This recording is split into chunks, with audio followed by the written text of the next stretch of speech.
Dans cette vidéo, on va parler un petit peu du jeu de rôle. Alors, vous qui regardez cette vidéo, il y a de fortes chances que vous connaissez bien le concept, vous soyez familier avec ce qu'est le jeu de rôle, et néanmoins, il n'y a rien qui me ferait plus plaisir d'avoir aussi des gens qui ne savent pas ce qu'est le jeu de rôle.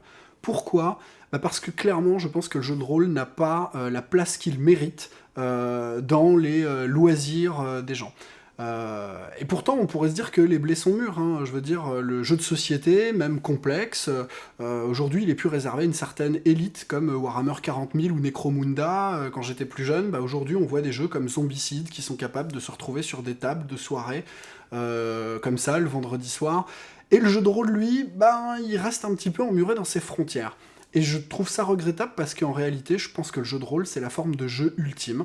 Il y a différentes approches du jeu de rôle. Il y a des joueurs qui vont considérer que le jeu de rôle vont l'utiliser comme vraiment quelque chose de technique, vont prendre plaisir à manier des règles qui sont complexes et pouvoir vraiment avoir une approche board game. Il y a des joueurs qui vont plutôt s'en servir comme une sorte de théâtre interactif à scénario non linéaire, le plaisir de pouvoir interpréter un rôle, faire de l'improvisation, vivre une aventure, et finalement les lancers de dés, on s'en fout un peu, ce qui compte c'est ce qui va se passer autour de la table. Puis il y a le jeu de rôle, un peu jeu de société aussi, hein, je veux dire un dimanche après-midi, un paquet de pépitos, on jette des dés, on vide un donjon, on rigole et c'est sociabilisant. J'ai eu l'occasion de constater que les tables de jeux de rôle, souvent, elles réunissent autour de la table des gens qui viennent de tous horizons différents. Voilà, et puis ça crée vraiment un lien. Quand on fait une partie de jeu de rôle, il se passe quelque chose, ça crée un souvenir un petit peu peut-être plus intense en termes de souvenirs, de vécu, qu'un jeu de société ou un jeu vidéo. Et pour autant, malgré toutes ces qualités, le jeu de rôle reste encore un petit peu enclavé. Je le déplore, et en même temps je le comprends. Je le comprends pourquoi ? Parce que peut-être que le jeu de rôle devrait faire aussi un effort pour se rendre un petit peu plus séduisant, ou un petit peu plus accessible. Moi-même, quand j'ai commencé le jeu de rôle, j'étais beaucoup plus jeune, et puis en fait, j'ai pas été initié. Donc, je me suis acheté un livre de jeu de rôle, je l'ai ouvert, c'était écrit en tout petit, j'avais l'impression d'avoir un livre de chimie dans les mains, il y avait des tableaux Excel, des trucs, la TAC 0, j'imagine que les vieux briscards savent de quoi je parle. Puis toujours sur cette licence, au bout d'un moment, je me rends compte que, mais attends, alors du coup, il faut que j'achète 3 livres pour pouvoir jouer, un livre pour le maître, un livre pour le joueur, un bestiaire, et puis ça a été des heures pour essayer de comprendre par moi-même comment tout ça doit se passer. Puis un jour, j'ai rencontré des potes qui m'ont initié, et là, tout a paru complètement naturel. Mais voilà, le jeu de rôle, c'est aussi un loisir où, si t'es pas coopté, si on t'explique pas quelles sont les possibilités, comment ça se passe, c'est très compliqué d'y rentrer.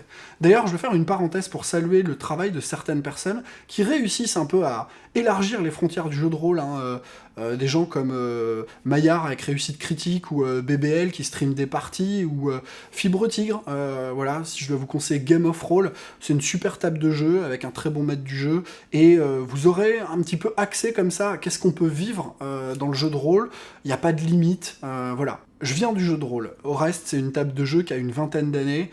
Évidemment, mon objectif, c'est de faire plaisir aux rôlistes. Je veux que ça soit un jeu de rôle qui plaise aux gens qui ont déjà un peu bourlingué, vu du jeu de rôle, qui y voient des nouvelles choses. Mais il y a autre chose auquel je tiens énormément aussi, c'est que au reste, puisse se rendre accessible à des gens qui ne pratiquent pas le jeu de rôle. Et dans sa conception, j'y ai beaucoup pensé.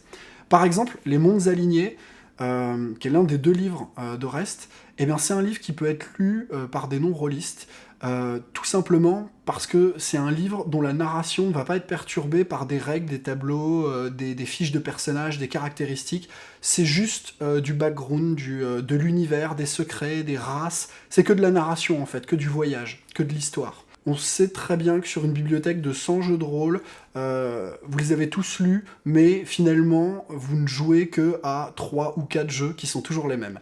Et pour autant, les autres, c'est un vrai plaisir de lecture. Un jeu de rôle, c'est avant tout un beau livre. Donc, il faut aussi que ça soit très agréable de pouvoir s'immerger dedans, d'avoir des belles illustrations. Et je pense que ça facilite aussi un petit peu l'entrée à ceux qui se demandent qu'est-ce qu'est le jeu de rôle. L'autre aspect, l'autre livre, Starchild, c'est un livre de règles.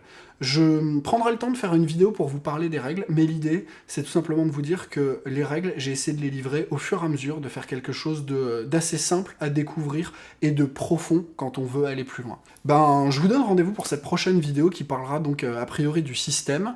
Je vous donne rendez-vous sur Ulule pour suivre cette campagne, et puis ben, je vous remercie pour l'intérêt que vous portez à ce projet. À très bientôt.